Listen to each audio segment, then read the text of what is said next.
만약에 안철수가 대통령이었다면 이런 식으로 일처리 할 거 아니야. 이게 유신과 뭐가 달라요? 유신. 박근혜인데. 체육관 선거하고도 똑같은 거잖아요.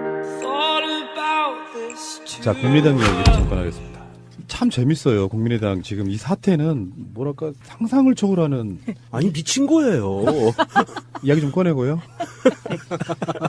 예, 꺼내십시오. 네, 국민의당의 그 온라인상의 통합, 정확히 말하면 통합은 너무 긍정적인 의미예요.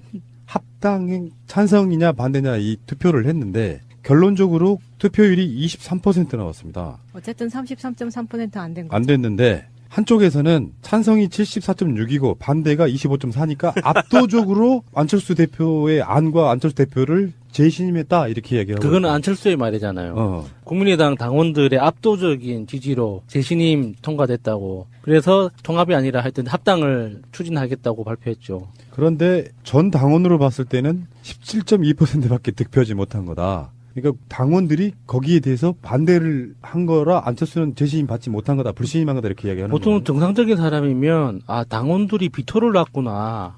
투표율이 이 정도밖에 안 되는 거면 투표를 꼭 해야 될 사람만 한 거잖아요. 그러니까 반대하는 사람들은 투표도 하지 말자 이랬었잖아요. 나머지는 그냥 투표 자체에 대해서 비토를 놨다고 받아들여야 되는데 정치인들이 어쩔 수 없죠. 좋은 숫자가 나오면 어떻게든 확대 해석해서 활용을 해야 되기 때문에 74%의 압도적인 지지로 재신임을 받았다고 기분 좋겠네요. 그 전에 그것도 있었잖아요. 창당할 때 당빈 내가 다 냈어. 다른 사람들한테 안 이자까지 받았어. 그래서 받았다는데요? 네, 다 가져갔죠. 이제 자기가 정말 이건 국민의당은 내 자식이야, 내 당이야라고 말한 그 유치함과 함께 지금 국민의당에 있는 대다수 국회의원들은 속이 터져버릴지도 모르겠어. 이건 약간 좀 한맺힐만 해요. 근데 더군다나 이게 이렇게 돼. 지금 전당대회 의장이 이상돈 의원인데 대표적으로 안철수 깍이잖아요. 네. 안 까. 네. 그래서 나는 전당대회에서 그걸 개최할 생각이 없다? 이렇게 하고 있는데 또 안이 나왔어요. 이게 당헌 당규에 나와 있는 거라서. 온라인으로 할 수도 있다. 전당대회를. 그러니까 안철수의 이 사고방식이 진짜 좀 아무리 이해를 해주려고 해도 좀 받아들이기 힘든 게 보통 이게 정치 철학에 이런 게 있죠. 형식이 내용을 규정한다라는 말이 있잖아요. 이 형식을 제대로 갖춰질 때 그 내용도 인정받을 수 있다. 뭐 이렇게 현실적으로 해석을 하는 건데 그 말에 따르면 설문조사라는 형식을 갖췄기 때문에 그 내용이 74%의 압도적인 지지라고 억지로 해석을 하는 거예요. 그런 식으로 치면은 전당대회도 정확한 형식을 갖췄을 때 자기한테 실질적으로 정당화되는 거거든요. 근데 전당대회는 형식은 상관없고 내용만 당원들이 있으면 전당대회 따위의 형식은 상관없다라는 식으로 또 뒤집어서 주장을 하고 있단 말이죠. 이게 어떻게 받아들여야 될지 정말 힘든 사람이에요. 자, 말 더듬지 마시고 잘 받아들이세요. 민주주의는 사실은 두 가지가 있습니다. 이 사람들이 민주주의를 하려고 하면 첫 번째는 절차로서의 민주주의를 밟아야 되고요. 두 번째는 내용으로서의 민주주의거든요. 그런데 이 내용으로서까지 바라지는 않아도 최소한 민주주의 국가에서 밥 벌어먹고 사는 정치인과 정당이라면 절차는 민주적으로 지켜야 돼요. 그런데 이 사람들은 23%의 투표율을 갖고 있는 4분의 1도 안 나왔지. 예, 4분의 1도 안 나온 투표율로 의사결정을 하겠다라고 이야기하면 이건 이미 절차로서도 물 건너간 거예요. 만약에 안철수가 대통령이었다면 이런 식으로 일처리 할 거 아니야. 이게 유신과 뭐가 달라요? 유신. 박근혜인데. 체육관 선거하고도 똑같은 거잖아요. 근데 지금 전당대회도 온라인으로 할 수도 있다. 왜냐면은 전당대회 의장도 부의장도 다 합당 반대파야. 근데 지금 박지원 의원 언론 인터뷰 보니까 온라인 전당대회도 그 개회 뭐 이런 거를 의장이 직접 해야 된대요. 선언을 해야 된대요. 네. 그러면 이제 못하는 거지. 이게 안철수 입장에서 여기서 이제 막히네. 왜 그러냐면 뭐 이 당돈을 다 납치에다가 며칠 동안 가둬둘 수도 없고. 이거 굉장히 좀 골 때리는 상황이고 그렇게 반대가 심하면 무슨 또 법을 어떻게 또 자의적으로 해석해가지고 의장의 무슨 이런 것도 필요 없어 이렇게 또 주장을 할 수도 있어요. 이 사람들 보면 지금 이 자체가 그런 거잖아요. 33.3%가 넘지 못하면 투표로서 의미를 갖지 못한다는 거를 또 다른 식으로 해석해가지고 이렇게 밀어붙이는 거 보면 이제 정말 재밌어지는 상황이 왔어요. 안철수가 점점 나락으로 빠져가는 대표적인 모습 보고 있는 거거든요. 그리고 안철수는 뭐 과정이 어떻게 됐든 바른정당하고 합당해서 그 새로운 껍데기를 만들어 놓으면은 그동안에 있었던 분란들은 자동적으로 해소가 된다고 믿는 걸까요? 저는 그런 사고방식 자체가 좀 어떻게 좀 이해를 해주고 싶고 그냥 추론상 그냥 나는 동의는 못하지만 이런 식으로 생각하겠구나 라고 이해를 하려고 해도 도저히 납득이 안 되는 거예요. 이해하지 마요. 이해하게 되면은 저도 안철수처럼 되는 거예요? 이게 1월 달에 지금 두 당이 전당대회가 열릴 가능성이 높다고 하는데 이상돈 위원장이 하던 안 하던을 떠나서 이번에는 열리기는 하는데 아마도 옛날에 용팔이 사건과 같이 강목든 애들이 뛰어들어서 뭔가 깽판을 놓으면서 진행을 시키려고 하는 그런 게 나올까봐 사실은 걱정이 돼요. 그 용팔이 사건에 대해서 한번 설명을 해주실 수 있을까요? 정당 행사에서 반대파들을 제압하기 위해서 용팔이파라는 깡패들을 조직해서 강목 들고 들어와서 국회의원들을 팬 거예요. 전당대회장 들어와서 당원들하고 막 강목으로 패가지고 사람들 막 실려나가고 그랬었어요. 이승만 시절에 그 뭐 깡패들 들어와서 막 그 똥물 뭐 들이붓고 했던 뭐 그런 정도의 그렇죠. 이게 테러를 벌인 거죠. 정당 내에서 그 일부 정당 계파가 본인들의 목소리를 관철시키기 위해서 의결하기 위해서 깡패들을 조직을 동원해서 그렇게 막 난장판을 피운 게 용팔이 사건인데 아마도 이번에도 이게 안철수를 지지하는 사람들이 강목들을 들고 뛰쳐들어오지 않을까 싶어요. 그럼 그런 사건이 벌어질까봐 사실은 조금 걱정이 좀 됩니다. 이게 그런 친구들 많잖아요, 또. 그러니까 그쪽 친구들 많아요. 저기 어디죠? 전주였나? 네. 거기 병풍선 친구들도 있고 해서 걱정이 되는 건 좀 사실이고요. 아니 이번에 그 투표한 거 보면 사실은 투표율이 23%이고요. 거기에서 찬성이 17%예요. 그러면 나쁜 투표라고 해서 거부했던 사람들하고 이 반대 6%를 더하면은요. 83%가 반대하는 거예요. 엄밀히 따지면. 그 17%만 찬성하는 거거든요.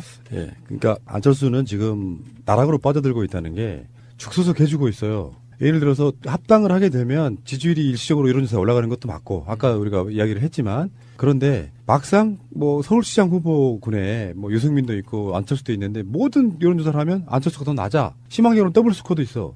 여러 가지 여론조사에서. 네. 그러면 분 악역은 안철수가 다 했는데 실제로 그 수혜는 유승민이 보고 있다. 그런 상황이거든요. 그러면서 안철수 자체가 이렇게 이미지가 왜 그런 거 있잖아. 인고의 세월을 기다리며 문재인 대통령처럼 김정은의 답을 듣기 위해 수개월 1년 가까이 기다린다. 요 느낌하고 막 법을 자의적으로 해석해서 뭐 누가 그랬잖아요. 이승만 때 사사호익 변이랑 뭐가 달라. 지들 마음대로 해석해 버리는 거잖아요. 네. 이러면 안철수 자체가 만약에 뭐 이런 가정은 좀 별로 하기 쉽진 않은데 문재인 정부가 정치를 좀 잘 못한다거나 민심이 좀 멀어져서 대안이 될 수가 없어요. 그러니까 차라리 안 하는 것이 도움 될 때가 있어요. 정치적인 행보를.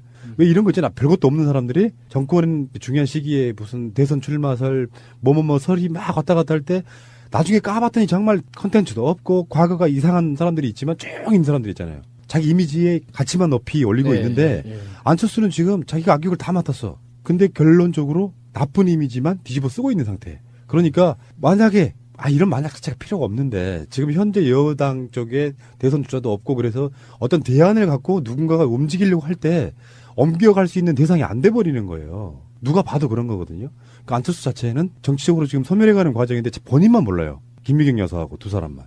또 한 사람 더 있죠. 이현주. 이현주. 통합 압도적인 찬성. 국민의 기대가 크다. 이현주 이 양반은 왜 침몰하는 배로 낼름 올라탔을까요? 근데 그런 운을 가진 사람들이 있어 보면. 망해가는 쪽에 꼭 올라타가지고 그 망해가는 배와 함께 같이 이렇게 마이너스의 손. 침몰해가는 사람들을 내가 여러 명 봤습니다. 나 같은 사람이 또 이현주 있구나. 의원 그 요번에 부산시장 출마한다는 설이 있던데 꼭 출마하셨으면 좋겠어요. 돈만 까먹으라고. 아니요. 그러니까 뭔가 좀 저도 좀 뿌듯한 마음을 좀 느끼고 싶어서. 부산시장보다는 저기 경기도지사가 더 현실적이지 않을까요? 경기도지사도 좋고 이렇게 다음 대통령 선거에도 출마를 꼭 하셨으면 좋겠어요. 그러니까요. 예. 나는 유엔 사무총 정도 나왔으면 좋겠어. 이현주는 그런 가치가 있어. 충분해. 예, 할 수 있어요. 예. 관정으로서 정말 정치권에 몇 안 되는 관종들 있잖아요. 하나씩 하면 잠깐만 이름 좀 하고요. 그 라이언 유여해, 유여해, 예. 뭐 정미홍, 그 전에 사실상의 원조 나경원, 네. 뭐 이현주 이 놀랍고 화려한 개파들 정말 그러니까 국민의 민심을 못 읽어서라기보다는 이현주가 한 발언이 압도적인 찬성으로 국민의 기대가 크다 이렇게 얘기했잖아요. 그 국민이 누군지는 모르겠지만 국민의당의 그 국민인가 보죠. 아니요, 국민의 국이 아니고 궁. 궁한 사람들 국민의 기대가 크다 하는 게 너무 웃겨가지고 이렇게 여론몰이를 막 자기들끼리 이제 셀프로 자화자찬하면서 네. 해봐야 그게 흔히 말하면 차탄 속의 태풍처럼 전혀 영향력도 없고 뭔 뻔소리야. 그러니까 이럴 때 내가 아까 말씀드렸잖아요. 그냥 이현주가 가만히 있으면 잊혀져 간다니까? 꼭 그 사이에 말도 안 되는 말을 툭 섞어가지고 관심을 뚝 받아. 왜냐면 또 언론들은 이런 사람들의 이야기를 좋아하고 댓글도 굉장히 악플이 많이 달리기 네, 때문에 이런 거 클릭수 많이 나오죠. 은근히 즐기잖아요, 사람들이. 네. 이현주는 또 그게 그렇게 언론으로부터 이용되는지도 몰라. 주변 사람들은 뭐 의원님 화이팅 이런 댓글을 달아주겠죠. 한 3명 정도. 예. 그게 국민의 뜻입니다. 국민의 뜻. 알겠고요. 어쨌건 간에 박지원, 정동영, 천정배, 박정천? 또 사람 이름인 줄 알았네, 순간. 옛날에 왜 그 천신정도 예, 예, 있었고 예, 뭐 많이 있었잖아요. 예. 그렇게 이름 붙이는 거. 그리고 왜 옛날에 새누리당도 젊은 사람들이 있잖아. 남원정, 남경필, 원희룡, 정비영구 그래서 남원정도 있었고. 자, 어쨌건 국민의당의 안철수 씨는 이제 논평하기도 좀 부끄러울 정도예요. 아무것도 없어. 오기와 억지만 남았고요. 단호하게 지금 결의에 차 있는데 제가 2018년 새해맞이 특집 안철수에 대한 대예언을 한번 시전해 보겠습니다. 안철수 올해 안에 정치권에 사라진다. 6월 말 정도? 그렇지는 않을 것 같고 좀 버팅일 거예요. 왜냐하면 계속 자기 합리화를 시킬 거라고 봐요. 그러면 이거는 문재인 정부 집권 1년차 정도까지는 당연한 거 아니야라고 자기를 할 거라고 보는데 그럼 남북 정상회담 그 즈음에. 의외로 유승민에 의해서 벌어지지 않을까. 네. 그럴 확률이 가장 네. 높아요. 유승민 배신자론이 또 다시 그러면.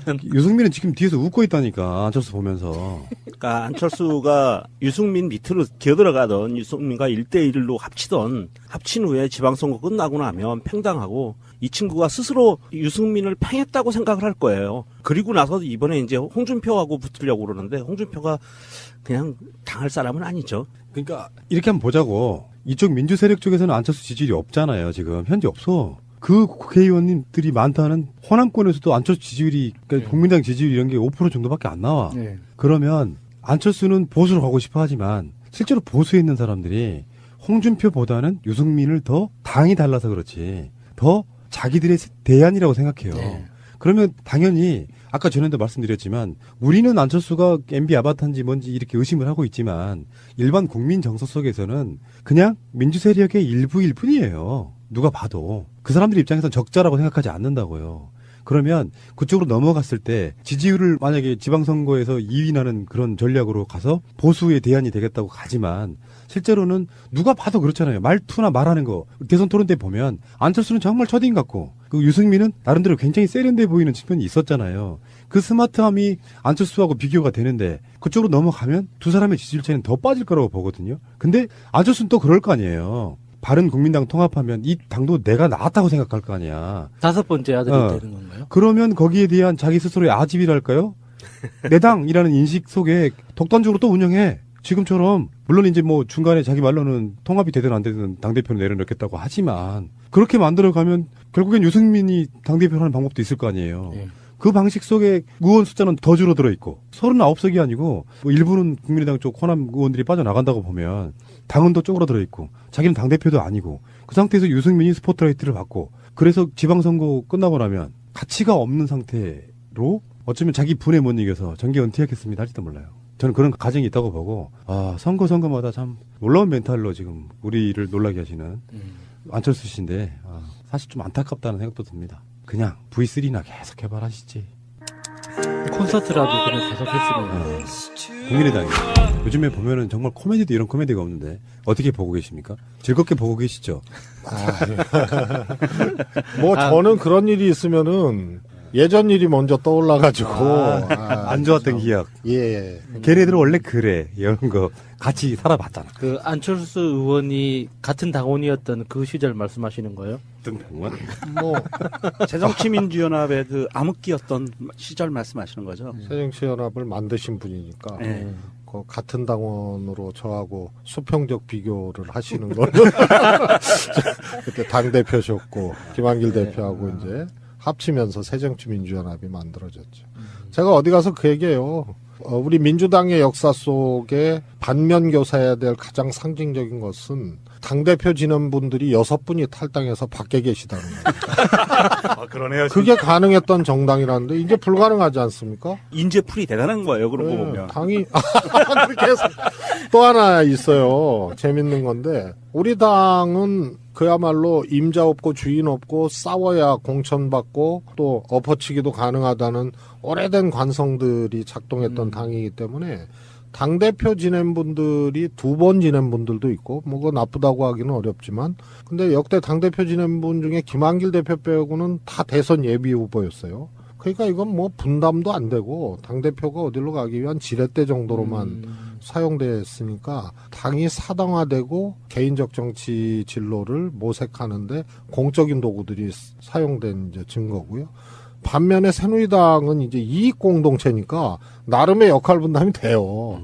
보니까 대선 예비 후보했던 사람이 박근혜 전 대통령, 박근혜 씨 빼고는 없는 것 같아요. 홍준표 그 정도. 나머지 뭐 최병렬, 강재석, 박희태, 안상수 등등은 안 한 거죠. 그래서 나름의 그게 되고. 그러니까 우리 당이 노무현 대통령 배출 이후로 정말 임자 없고 주인 없고 규칙 없고 개파가 무조건 민심과 당심하고는 상관없이 엎어쳐서 당권 잡고 대통령 될 수 있다는 착각 속에 흘러왔던 당이죠. 제가 위원장님 이제 인터뷰를 또 하려고 전반적인 걸 쭉 큰 그림 그리다 보니까 실제로 국민의 당처럼 안 되려고 만드는 게 정당 발전위원회에서 나온 혁신안이에요. 사실 알고 보면 그 맥락이더라고요. 그러니까 반면교사라기보다는 사실 문재인 대표 시절을 겪지 않았으면 지금도 우리가 그렇게 할 수 있는 거죠.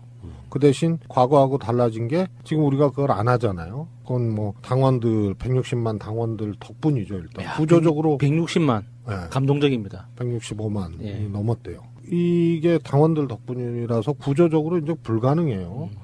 그런데 지금 국민의당 모습, 싸우는 모습을 보면 아 이제 저런 게 다시 과거로 우리가 돌아가지 않기 위해서는 어떤 제도와 어떤 장치를 해야겠다는 이제 구상이 딱 그렇죠. 확인이 되는 거죠. 기가 막힌 타이밍인 거예요. 저쪽에 나쁜 샘플이 쭉 지나가고 있잖아, 지금.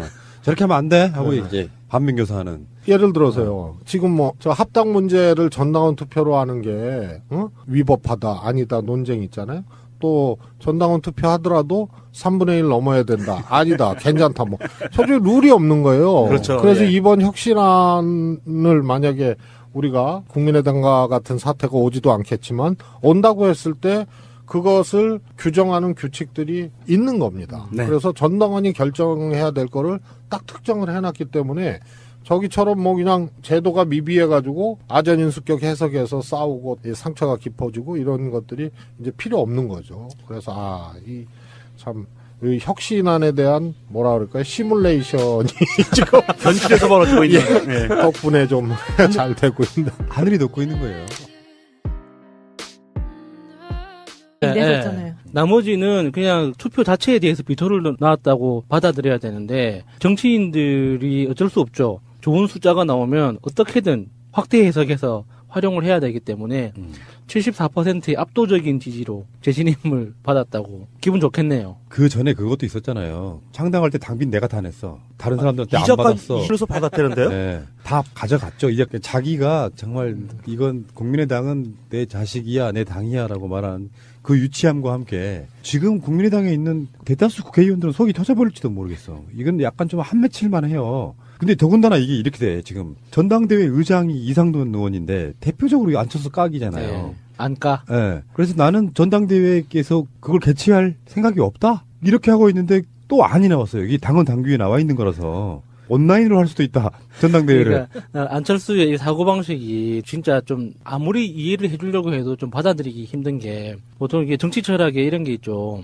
형식이 내용을 규정한다라는 말이 있잖아요. 이 형식을 제대로 갖춰질 때 그 내용도 인정받을 수 있다. 뭐 이렇게 현실적으로 해석을 하는 건데 그 말에 따르면 설문조사라는 형식을 갖췄기 때문에 그 내용이 74%의 압도적인 지지라고 억지로 해석을 하는 거예요. 그런 식으로 치면은 전당대회도 정확한 형식을 갖췄을 때 자기한테 실질적으로 정당화되는 거거든요. 근데 전당대회는 형식은 상관없고 내용만 당원들이 있으면 전당대회 따위의 형식은 상관없다라는 식으로 또 뒤집어서 주장을 하고 있단 말이죠. 이게 어떻게 받아들여야 될지 정말 힘든 사람이에요. 자, 말 더듬지 마시고 잘 받아들이세요.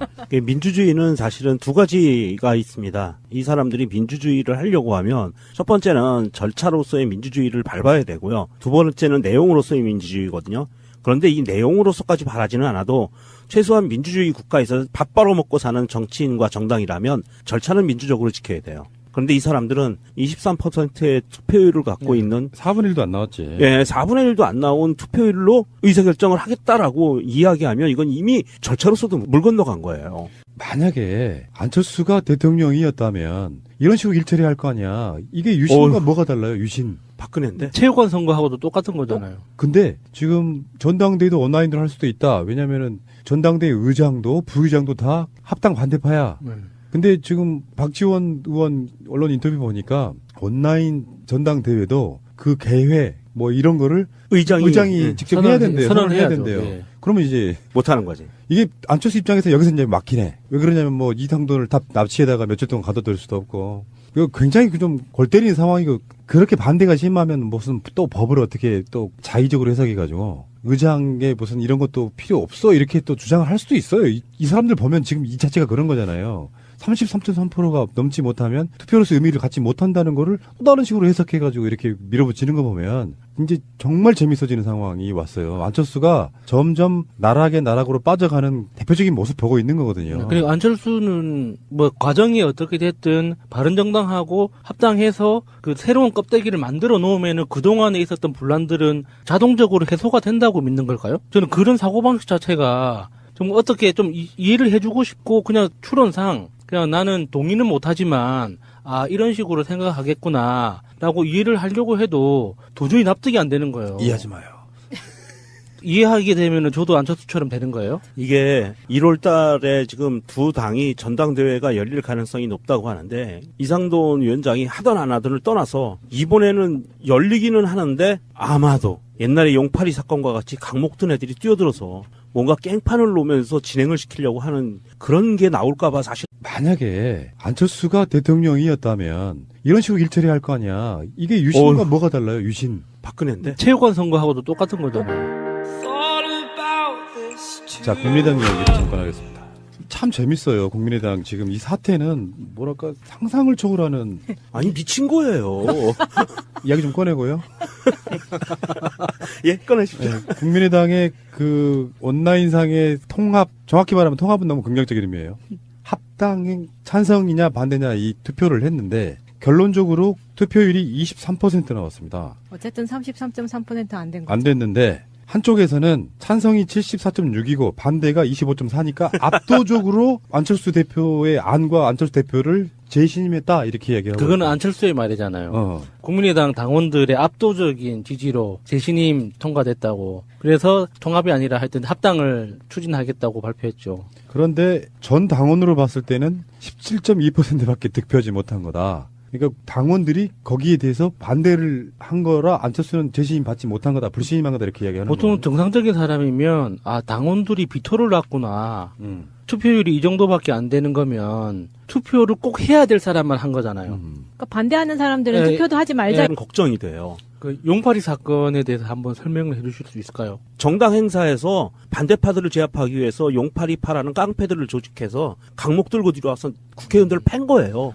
전당대회장 들어와서 당원들하고 막 강목으로 패가지고 사람들 막 실려나가고 그랬었어요. 이승만 시절에 그 뭐 깡패들 들어와서 막 그 똥물 뭐 들이붓고 했던 뭐 그런 정도의 그렇죠. 이게 테러를 벌인 거죠. 정당 내에서 그 일부 정당 계파가 본인들의 목소리를 관철시키기 위해서 의결하기 위해서 깡패들을 조직을 동원해서 그렇게 막 난장판을 피운 게 용팔이 사건인데 아마도 이번에도 이게 안철수를 지지하는 사람들이 강목들을 들고 뛰쳐들어오지 않을까 싶어요. 그럼 그런 사건이 벌어질까봐 사실은 좀 걱정이 좀 됩니다. 이게 그런 친구들 많잖아요, 또. 그러니까 그쪽 친구들 많아요. 저기 어디죠? 전주였나? 네. 거기 병풍선 친구들도 있고 해서 그 걱정이 되는 건 좀 사실이고요. 아니 이번에 그 투표한 거 보면 사실은 투표율이 23%이고요. 거기에서 찬성이 17%예요.